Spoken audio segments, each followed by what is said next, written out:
Assalamualaikum warahmatullahi wabarakatuh. Waalaikumsalam warahmatullahi wabarakatuh. Wa asa an taqrahu syai'aw wa huwa khairul lakum. Boleh jadi orang yang saat ini kamu benci justru lebih buruk daripada kamu. Boleh jadi yang saat ini kamu benci justru lebih baik daripada kamu. Wa asa an tuhibbu syai'aw wa huwa syarrul lakum. Dan boleh jadi orang yang kamu cintai atau kamu sayangi itu lebih buruk daripada kamu. Ini maksudnya ngeten nggih.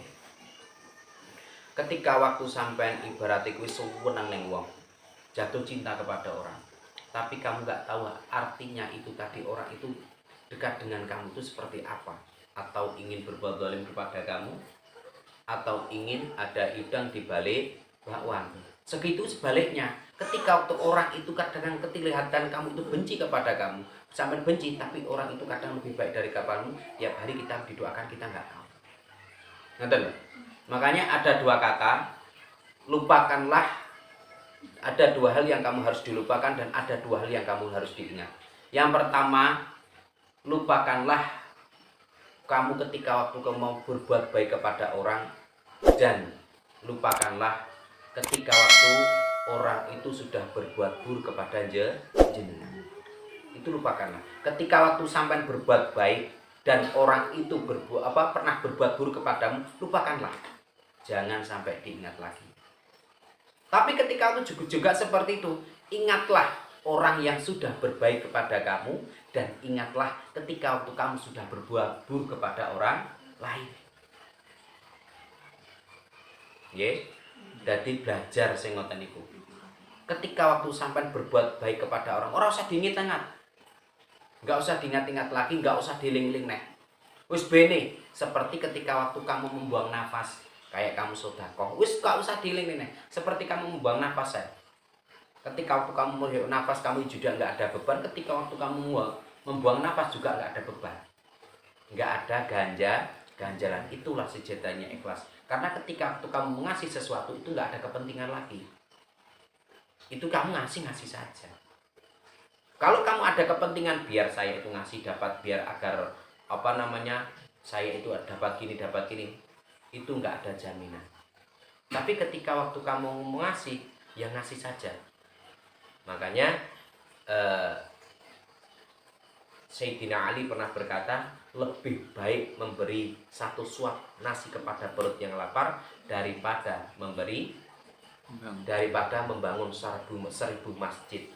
Daripada kamu bolak-balik naik haji, tapi tetanggamu masih ada kelaparan, tidak akan ada jadi apa-apa.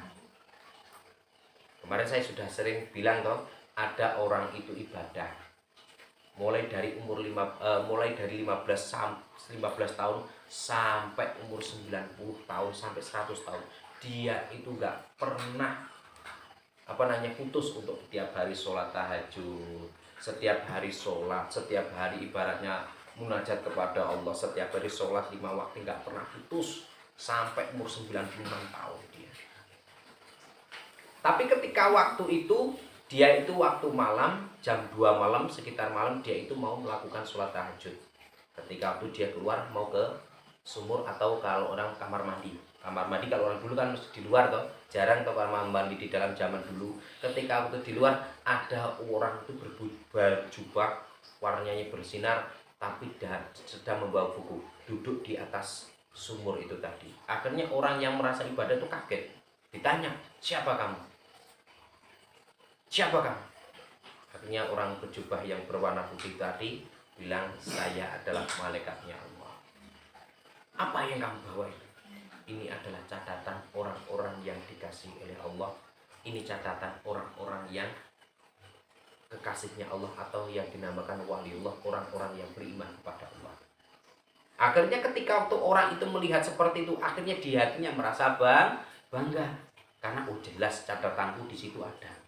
Karena aku tidak pernah meninggalkan sholat, tidak pernah meninggalkan tahajud, tidak pernah saya itu berhenti bermunajat kepada Allah, selalu istiqomah beribadah kepada Allah. Akhirnya dia mendekatlah kepada orang yang duduk di atas sumur, yang dia itu berjubah putih, yang sedang membawa buku itu tadi. Akhirnya ditanya, wahai malaikat Allah, kalau kamu yang benar-benar malaikat Allah, tolong tunjukkan nama saya ada nggak di buku catatan itu. Dibuka sama malaikat itu tadi. Buku catatan. Tidak ada. Kaget dia yang ahli ibadah. Loh, kok kenapa saya nggak ada? Akhirnya, tolong malaikat, lihatlah lagi, lihat lagi. Saya ingin tahu, lihat lagi. Dibuka lagi. Namamu tidak ada. Langsung dia bersungkur. Terus tolong ya Allah, lihat lagi satu kali lagi. Mungkin kamu nggak ada yang ketelisut atau keselip nama saya. Dibuka lagi. Tidak ada nama. Akhirnya langsung dia tuh jatuh, langsung beruduk terus sambil menangis. Kenapa? Padahal saya itu tidak pernah meninggalkan sholat kepada Allah. Saya itu tidak pernah bermunajat, tidak pernah berhenti dan selalu istiqomah bermunajat kepada Allah. Tapi kenapa catatan saya tidak ada? Padahal saya itu selalu beribadah kepada Allah. Akhirnya malaikat menjawab, kamu ibadah untuk dirimu sendiri. Kamu sholat untuk kau sholatmu sendiri. Kamu bermunajat kepada Allah itu karena kamu, untuk kamu sendiri. Ketika waktu ada tetanggamu sedang kelaparan, ketika waktu ada tetanggamu sedang butuh pertolongan, kamu abaikan dan kamu memikirkan dirimu sendiri. Maka disitulah Allah tidak akan ridho dengan ibadahmu tadi. Gitu. Makanya yang paling tertinggi, ilmu yang paling tertinggi itu adalah orang yang bisa bermanfaat untuk orang lain. Kan sudah saya ceritakan toh, dulu ketika waktu yang dinamakan Bahrun Al-Majusi, ketika waktu Bahrun Al-Majusi, Abdullah bin Mubarak itu pernah, dia itu datang. Dia itu sedang naik haji. Ketika waktu naik haji di Baitul Muharram sana, dia itu ketiduran. Lah ketiduran didatangilah, dimimpiinlah sama Kanjeng Nabi atau Rasulullah. Terus berkata Rasulullah, wahai Mubarak, Abdullah bin Mubarak, aku mau nitip salam kepada tetanggamu yang bernama Bahrun Al-Majusi. Kaget, langsung digelagak. Dikira cuma mimpi saja. Terus dia tidur lagi. Dia itu tidur lagi. Ketika waktu dia tidur lagi, akhirnya dimimpi lagi sama Kanjeng Nabi. Wahai Abdullah bin Mubarak, hal indakal khair. Allah itu paling suka dengan Bahrun Al-Majusi yang pernah dia lakukan ketika waktu dia hidup, ketika waktu dia pernah menolong seseorang. Kaget, kenapa saya selalu dimimpin Kanjeng Nabi, tapi Bahrun Al-Majusi itu seorang Majusi, agama Majusi.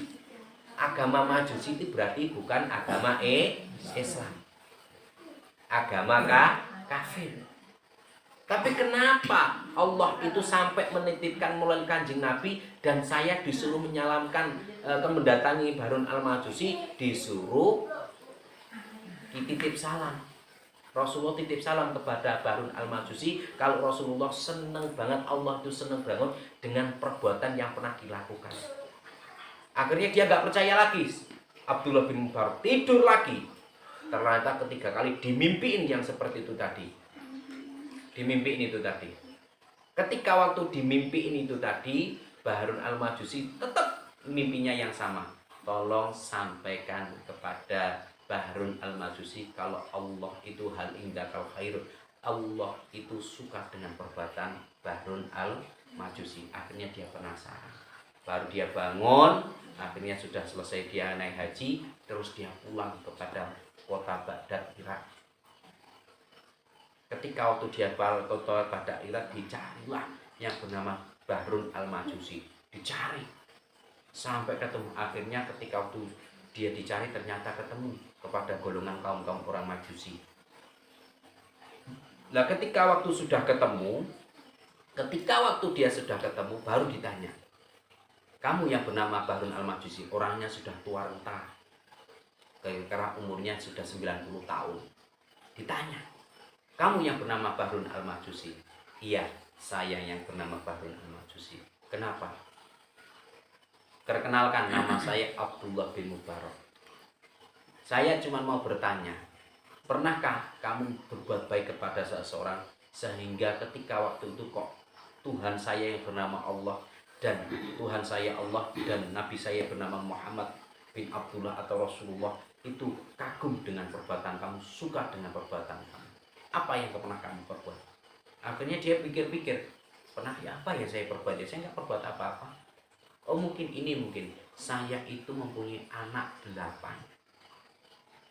Ketika waktu saya itu mempunyai anak 8, yang 4 itu perempuan, yang 4 itu laki-laki. Jadi yang cantik saya nikahkan yang jelek, yang jelek saya nikahkan yang cantik. Akhirnya baru apa? Abdullah bin Mubarak itu bukan itu haram, itu haram. Bukan itu. Terus apa perbuatan apa? Yang lain apa pernah yang kamu lakukan? Kok sampai Allah itu suka dengan perbuatanmu? Akhirnya bingung Barun Al-Majusi. Dicarek lagi, mikir lagi. Oh ya, saya itu mempunyai seorang anak perempuan cantik, pinter, taat kepada orang tua. Tapi karena takut daripada entah dimiliki orang lain, mendingan saya nikahi sendiri. Wah, akhirnya itu lebih haram lagi. Itu nggak boleh. Dalam agama saya itu nggak boleh. Haram itu. Terus perbuatan apa yang pernah saya lakukan? Saya nggak merasa berbuat apa-apa. Bingung si Barun Al-Majusi itu tadi. Lah ketika waktu sudah Barun Al-Majusi sudah bingung, akhirnya Barun keingat. Oh iya, pada waktu saya siangnya itu menikahi anak saya sendiri, anak kandung saya sendiri yang pinter, yang pandai dan cantik dan taat kepada orang tuanya. Ketika waktu malam itu saya mau malam pertama dengan anak kandung saya. Nah, ketika waktu saya mau malam pertama dengan anak kandung saya, ternyata di belakang rumah itu ada seorang perempuan tuh yang lagi mindip-mindip. Kalau mindip-mindip apa bahasa Indonesia nih? Apa? Ngendap-ngendap. Mindip-mindip kan bahasa Jawa ya. Gerindik-gerindik ya. Lah, ketika waktu ngendap-ngendap itu tadi, ternyata dia itu Barun Al-Majusi tahu, "Kocek, loh, apa itu di belakang? Siapa itu di belakang?" Akhirnya dilihatlah sama Barun Al-Majusi. Ketika waktu dilihat, ternyata ada seorang perempuan yang lagi mindip-mindip atau lagi ngendap-ngendap berjalan di belakang rumahnya. Akhirnya Barun Al-Majusi itu curiga, takutnya maling, takutnya mau mencuri. Akhirnya diikutilah sama Barun Al-Majusi perempuan itu tadi. Ketika diikuti pelan-pelan, diikuti dari belakang pelan-pelan, dia itu menuju kemana? Akhirnya ternyata ada berapa meter dari rumahnya, mungkin dari 100 meter, 200 meter lah. Belakang dari rumahnya, ternyata dia pulang. Perempuan itu pulang, terus sambil tok. Assalamualaikum. Waalaikumsalam. Siapa ya? Ibu? Iya nak, saya. Ternyata dia itu seorang perempuan janda mempunyai anak 6 yang sedang kelaparan. Anak itu beberapa hari tidak makan. Akhirnya tanya anaknya, Bu, iya nak. Barun Al-Majusi sudah mengendap di sampingnya rumah itu tadi, sambil mendengarkan percakapan antara anak dan ibu tadi. Bu, kenapa nak? Ibu sekarang membawa apa tadi keluar? Ada yang bisa dimakan gak, Bu? Maaf ya nak, saya tidak bisa membawa apa-apa. Karena saya malu dengan Allah, karena dia orang Muslim. Saya itu malu dengan Allah kalau saya sampai minta kepada orang Majusi. Saya malu nak. Terus kita yang mau makan apa, Bu? Dari kemarin kita belum makan, adik-adik juga belum makan. Terus kenapa itu? Akhirnya si Barun Majusi itu mendengar cerita seperti itu. Akhirnya Barun menangis. Dan ketika waktu nangis, dia itu bergegas pulang. Ketika waktu pulang, dia itu sumpah, dan sampai di rumah Barun Al-Majusi, semua yang ada di isi dapur itu dibawa semua, dikumpulkan semua, sampai uang tabungan dikumpulkan semua, dibawa ke rumah janda yang anak 6 itu tadi. Akhirnya diambil blok. Assalamualaikum Bu, ini untuk ibumu, bukan assalamualaikum, kula nuwun kalau orang bilang, kan bukan muslim, dia Bahrun kan bukan agama Majusi, itu bukan agama Islam, dia termasuk orang kafir Quraisy. Zamannya Nabi Ibrahim juga ada namanya Al-Majusi. Lah ketika waktu sudah nyampe rumahnya, ketika waktu sampai rumahnya, dari situlah akhirnya ditanya, kenapa Bu, ada apa Pak ya? Ini Ibu ada sedikit makanan untuk anak-anak Ibu. Tolong anak Ibu segera dikasih makan. Terus saya Ibu nggak bisa beli Pak, saya nggak punya uang, nggak usah beli, nggak usah. Ini untuk khusus untuk Ibu. Saya ikhlas. Udah anaknya yang penting makan. Karena melihat menangis melihat si janda 6 itu udah berapa hari tidak makan sampai anaknya kurus banget. Dari situlah akhirnya Al-Mubarok berkata, oh mungkin inilah perbuatanmu Bahrun Al-Majusi, sampai Allah itu hal indakal khair. Ketika waktu Allah itu sampai menitip Nabi Muhammad bagindaku Rasulullah sampai menitipkan pesan kepada saya untuk jenengan. Akhirnya ketika waktu itu Bahrun berkata, siapa Rasulullah? Siapa itu Allah? Saya nggak kenal itu. Rasulullah itu adalah nabiku dan panutanku, Allah itu adalah Tuhan. Akhirnya Bahrun berkata seperti itu, kok sampai Tuhannya itu sampai titip salam kadaku, berarti benar-benar. Akhirnya itu ya udah, kalau memang kayak gitu, kalau memang Allahmu atau nabimu itu memang titip salam kepadaku seperti itu, maka seketika ini aku pengen masuk Islam. Gimana cara saya masuk Islam? Kalau begitu, ayo kita baca syahadat bareng-bareng. Abdullah bin Mubarak ketika waktu dia membaca syahadat asyhadu an la ilaha illallah wa asyhadu anna Muhammad Rasulullah, seketika itu Bahrun Al-Majusi dicabut nyawanya, dia langsung jadi ahli jannah. Itu loh hebatnya. Padahal dosanya kayak apa ketika waktu anaknya jadi nikahi loh. Tapi gara-gara menolong seperti itu aja sampai Allah itu hal indakal khair. Gitu loh. Sampai Allah itu loh titip salam kepada Bahrun Al-Majusi. Padahal Al-Majusi sudah menikahi anaknya itu, dosanya sudah dosa besar. Tapi karena dia tidak ketahuan karena dia tidak mempunyai agamanya Al-Majusi itu tadi. Al-Majusi itu menyembah berhala, menyembah patung itu. Lah dari situlah akhirnya ketika kenapa toh Allah itu paling ridho kepada orang yang mau bermanfaat, orang yang mau berbagi kepada orang lain. Gitu loh. Ketika waktu kamu itu naik haji, lenggang-lenggang naik haji, tapi kalau masih saudaramu banyak yang kelaparan, tetanggamu banyak yang kekurangan, terus kamu naik haji, maka hajimu bukan haji mabrur, tapi hajinya haji makbur. Haji ternyata di sana cuman selfie cepret. Selfie, setiap ibadah direkam sama selfie. Itulah ciri khas orang Indonesia. Ketika waktu ibadah apapun cuma dipamerkan. Banyak yang seperti itu tadi. Maka ibadah yang paling utama itu adalah ibadah yang paling berat, itu adalah ibadah bisa bermanfaat untuk orang lain. Hablum minan nas.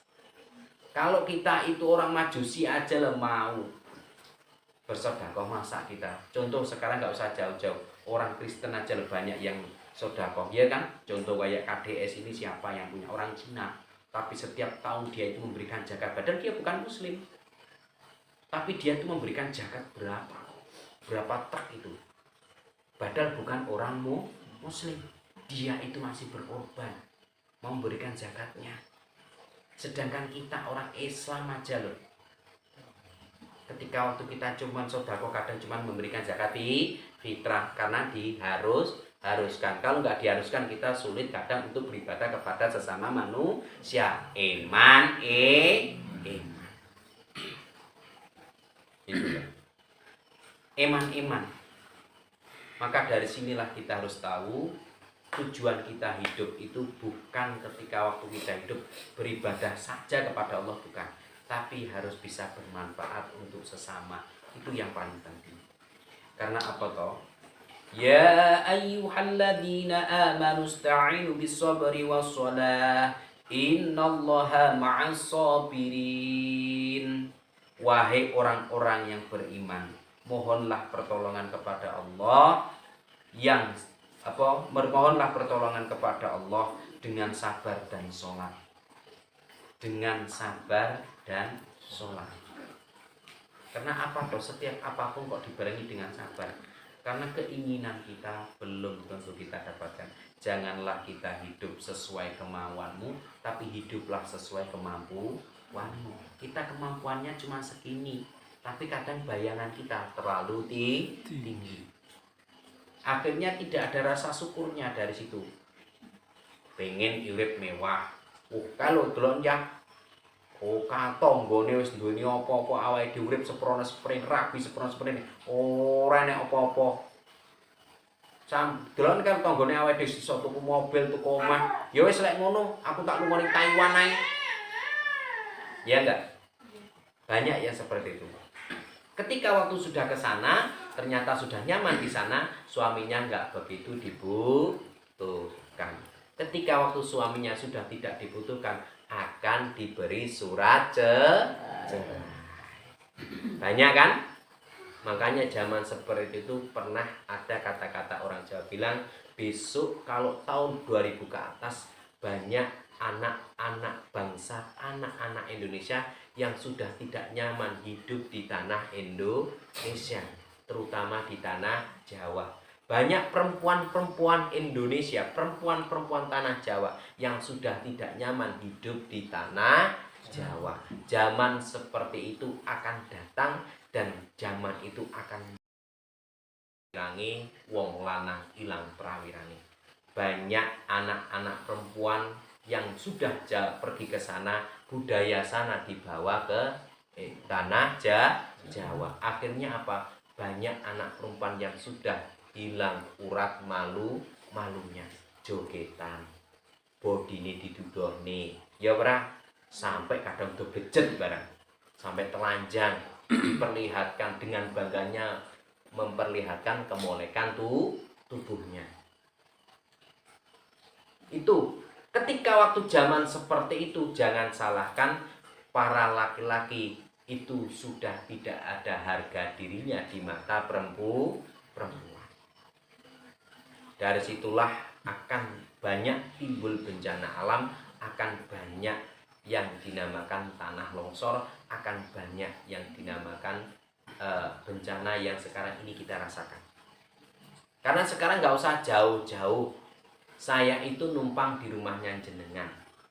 Ketika waktu saya itu numpang di rumahnya jenengan, kan harus manut aturan jenengan.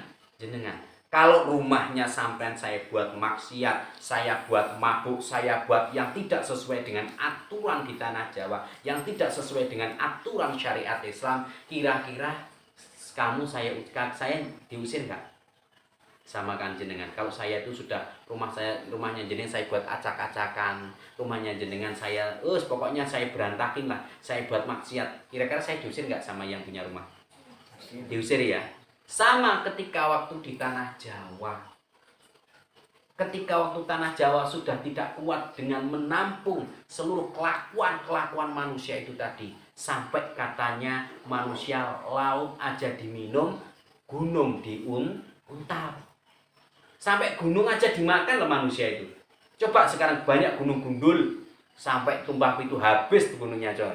Protol ditambang, dicarikan emas untuk memperkaya diri sendiri. Maka jangan salahkan, memang kamu bisa merubah alam. Alam bisa kamu rubah, tapi ingat, alam akan bisa menghancurkan kalian semua. Gitu loh. Alam itu akan bisa menghancurkan kalian. Kalian boleh ketika waktu kalian itu merubah alam. Ketika waktu gunung gundul, sekarang ini kamu keruk hartanya, kamu keruk sampai habis gunung itu tadi. Ketika waktu ada bencana alam, siapa yang tanggung jawab seperti itu? Ketika waktu kamu alamnya sudah rusak seperti ini, siapa yang bertanggung jawab? Banyak korban. Yang bertanggung jawab orang yang kalau sudah nikmati, orang-orang di atas enak sambil rokokan kelepas. Ada orang meninggal urusan pemerintah, yang penting saya kaya. Makanya kita itu dibodoh-bodohin orang-orang yang seperti itu. Makanya kita itu hanya buat politik saja.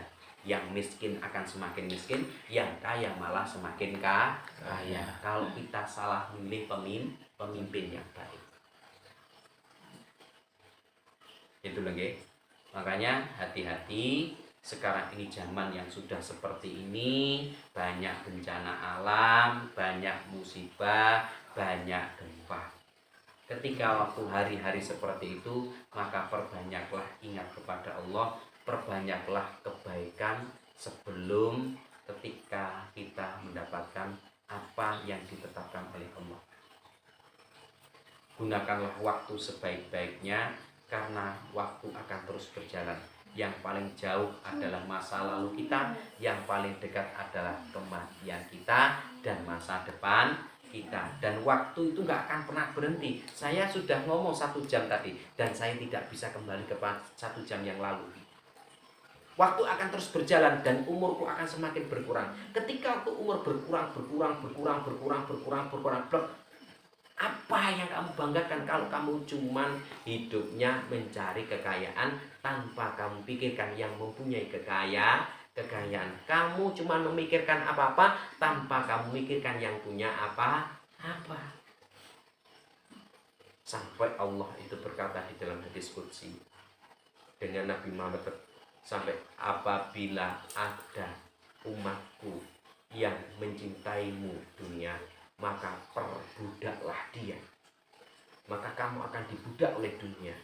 Kamu akan dikejar oleh pangkat itu tadi. Sampai kamu itu bingung, sampai jadi tak lisan. Ketika waktu kamu cuma mengejar gelar.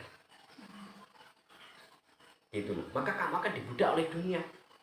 Bekerja mati-matian untuk membahagiakan anak-anak biar menjadi sukses. Tapi kenyataannya itu hanyalah barang semu. Tapi ketika waktu sampean harus tahu, apabila ada umatku yang cinta kepadaku, takwa kepadaku, dan beriman kepadaku, maka muliakanlah hidup di tempatmu. Itu Allah pernah berjanji seperti itu. Maka man aslaha akhiratahu fa aslahallahu lahu dunyahu. Paham nggih? Maka ibadah yang paling tertinggi itu adalah ibadah kepada sesama manusia, bermanfaat sesama manusia. Lebih baik meringankan orang yang lapar daripada kamu membangun 1000 masjid, daripada kamu sering naik haji tapi tanpa ada gunanya. Itu loh. Paham nggih? Lihatlah sekitarmu, pandanglah sekitarmu. Masih banyak gak yang kelaparan? Masih banyak yang gak kesusahan? Masih banyak yang belum bisa makan? Jangan kamu cuma mementingkan dirimu sendiri, mementingkan keluargamu agar menjadi seorang apa, agar bisa mempunyai apa-apa, tapi kenyataannya apa yang kamu harapkan belum tentu kamu dapatkan. Udah itu aja. Sekarang kayak itu baru ngaji. Monggo. Alhamdulillah. Yang ikut ngaji, monggo wudu dulu. Mbak Ani. Pak Nur.